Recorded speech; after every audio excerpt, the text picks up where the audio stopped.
A'udzubillahi minasyaitonirrajim. Bismillahirrahmanirrahim. Assalamualaikum warahmatullahi wabarakatuh. Alhamdulillahirabbil alamin. Assalatu wassalamu ala asrofil anbiya'i wal mursalin wa ala alihi wa sahbihi ajmain. Amma ba'du. Yang terhormat Dewan Juri, Bapak Ibu yang saya hormati, para peserta Lomba Dai-Daiyah dalam kegiatan Fokri tahun 2020, serta para penonton yang insya Allah diberikan rahmat oleh Allah Subhanahu wa Ta'ala.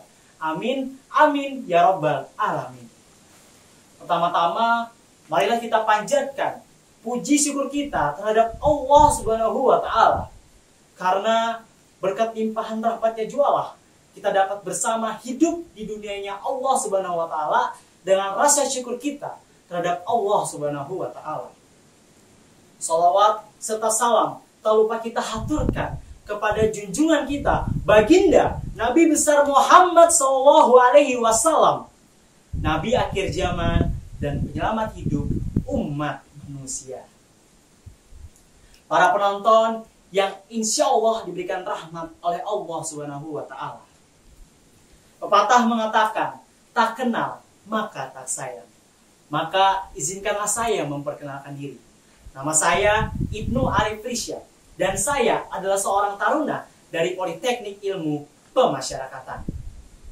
Para penonton yang insya Allah diberikan rahmat oleh Allah Subhanahu wa Ta'ala. Terdapat suatu kisah di mana Rasulullah SAW saat menyebarkan agama Islam di kota Mekah. Pada saat itu, masyarakat Mekah menganggap Rasulullah SAW telah mencemarkan ajaran nenek moyang masyarakat Mekah kala itu. Namun, Rasulullah SAW walaupun dibenci oleh masyarakat Mekah yang menolak ajaran agama Islam, namun mereka tetap percaya dengan gelar Al-Amin Rasulullah, dengan amanah dan tanggung jawab yang ada dalam diri Rasulullah SAW.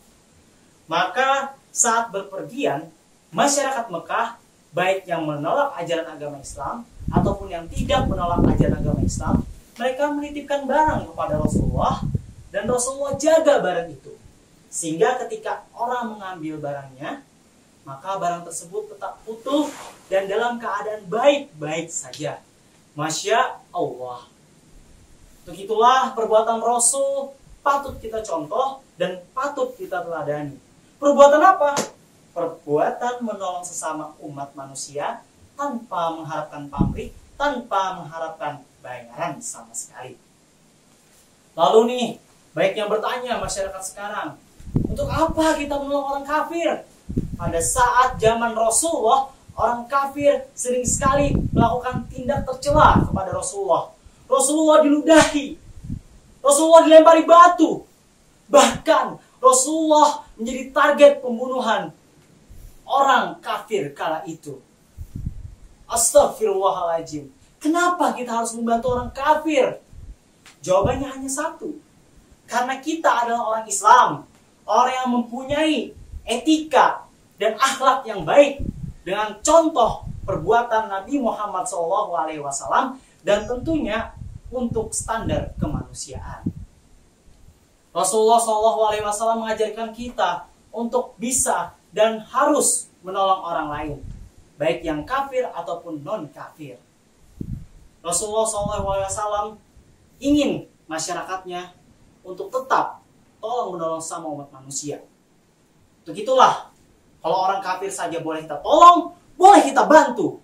Apalagi sesama saudara kita, umat Islam. Rasulullah SAW bersabda, "Wa min kana fi hajati ahi, kanallahu fi hajah." Sesungguhnya, bagi mereka yang memenuhi kebutuhan saudaranya, maka Allah Azza wa Jalla akan menolongnya. Untuk itu, kita sebagai masyarakat Muslim, sebagai orang Islam, bantulah saudara kita sama umat Islam jika mereka membutuhkan pertolongan Dan itu adalah hukumnya wajib bagi kita orang Islam. Para penonton yang insya Allah diberikan rahmat oleh Allah Subhanahu wa Ta'ala. Allah Subhanahu wa Ta'ala berfirman pada surah Ar-Rahman ayat 60. A'udzu billahi minasyaitonir rajim. Bismillahirrahmanirrahim. Hal jazaa'ul